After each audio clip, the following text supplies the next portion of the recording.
I went to college. I went and worked out 5 hours a day, and I was working on construction, because in those days in bodybuilding there was no money. I didn't have the money for food supplements or anything, so I had to go to work. So I worked on construction. I went to college. I worked out in the gym, and at night from 8 o'clock at night to 12 midnight, I went to acting class 4 times a week.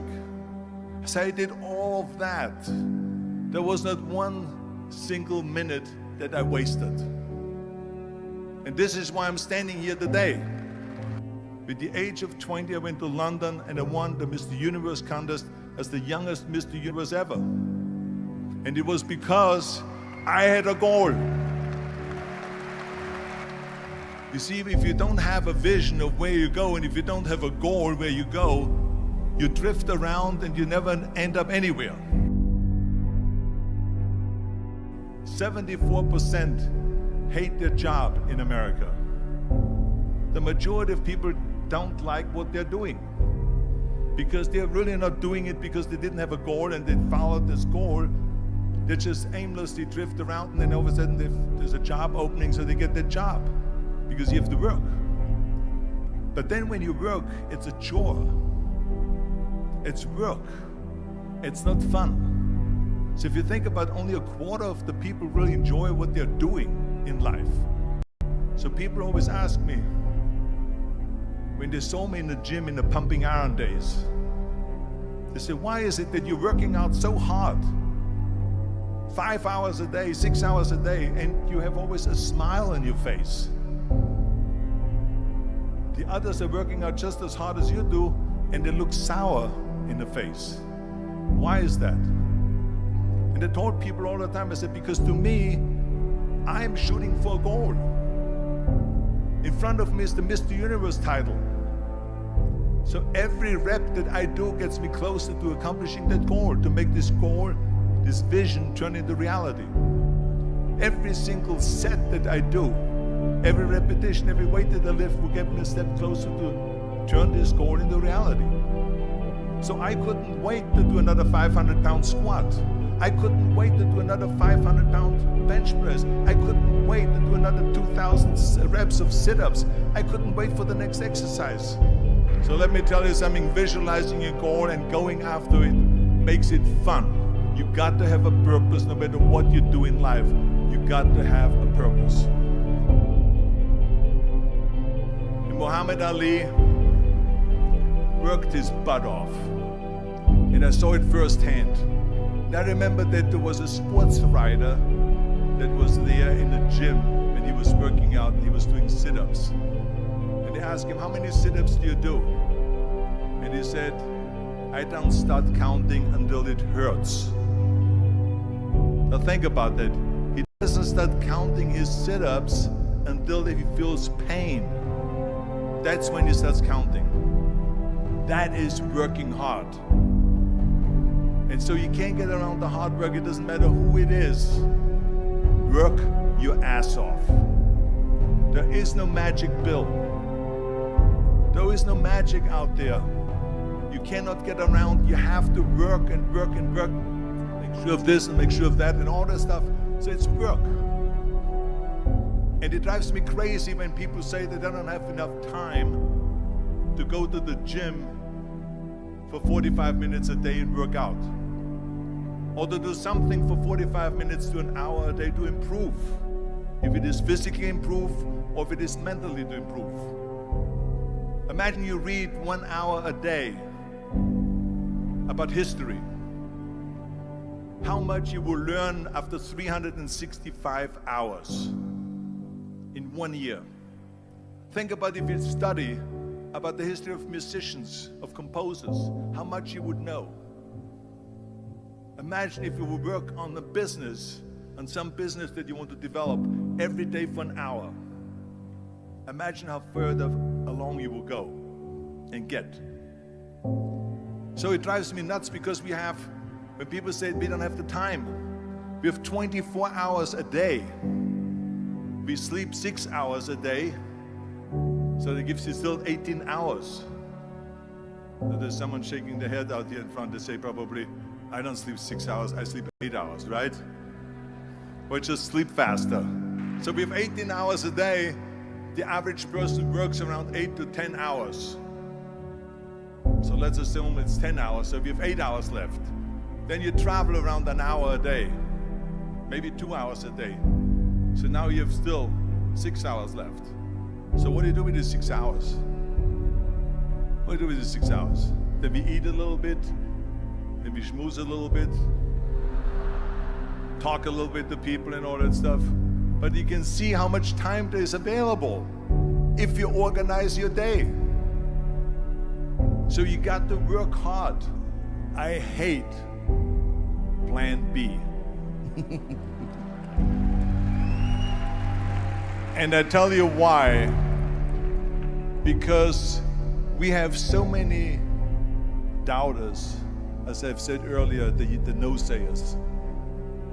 We have so many of those people that say no and you can't do it, that's impossible. That is okay because we just turn off, as I said earlier, and we listen and we hear the no being a yes. You can't do it, you can do it, and all of that. So that is possible to do that amongst all the negative people around you. But when you start doubting yourself, that's very dangerous. Because now what you're basically saying is that if my plan doesn't work, I have a fallback plan, I have a plan B. And that means that you start thinking about plan B, and every thought that you put into plan B, you're taking away now that thought and that energy from plan A.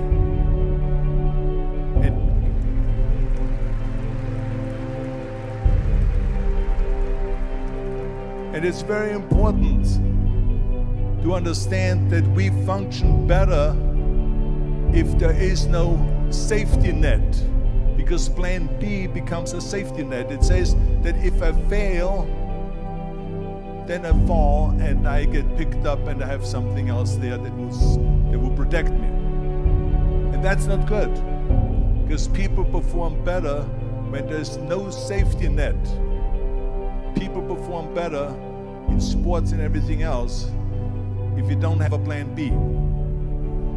I'm telling you, I've never ever had a plan B. I made a full commitment that I'm gonna go and be a bodybuilding champion. I made a full commitment that I'm gonna be in America. I made a full commitment that I'm gonna get in the show business and I'm going to be a leading man. No matter what it takes, I will do the work. I will do the work over and over and over until I get it. And the same was in politics, in everything like that. So to me, it is very dangerous to have a plan B, because you're cutting yourself off from the chance of really succeeding. And the reason, one of the main reasons why people want to have a plan B is because they are worried about failing. What is if I fail, then I don't have anything else? Well, let me tell you something, don't be afraid of failing, because there's nothing wrong with failing. You have to fail in order to climb that ladder. There's no one that doesn't fail. Michael Jordan said in one of his interviews, when they said, "You're unbelievable, you're the greatest basketball player of all times." I mean, tell me about that. And he says, well, you're just mentioning the successes.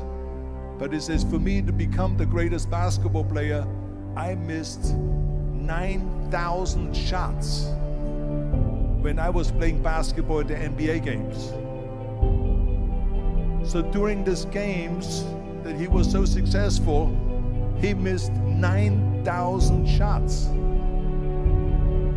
Does it make him a failure? No. He's one of the greatest basketball players of all times, but he failed 9,000 times. Do you get it? We all fail. It's okay.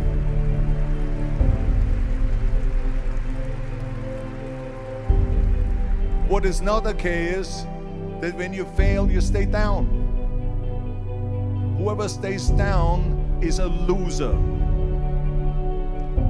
And winners will fail and get up, fail and get up, fail and get up. You always get up. That is a winner. That is a winner. I failed in bodybuilding. I lost bodybuilding competitions. I lost powerlifting competitions. I lost weightlifting competitions. I had movies that went in the toilet and that were terrible and got the worst reviews. And in politics, I remember I had many of the initiatives on the ballot, and we lost. My approval rating in California went down to 28%, and then it went back up again, and I won again the governorship. Hey, we all lose. We all have losses. This is okay, and this is why I say don't be worried about losing, because when you're afraid of losing, then you get frozen. You get stiff, you're not relaxed. You got to be, in order to perform well in anything, if it's in boxing or if it is on your job or with your thinking, is only happening when you relax. So relax. It's okay to fail. Let's just go all out and give it everything that you got. That's what it is all about. So don't be afraid to fail.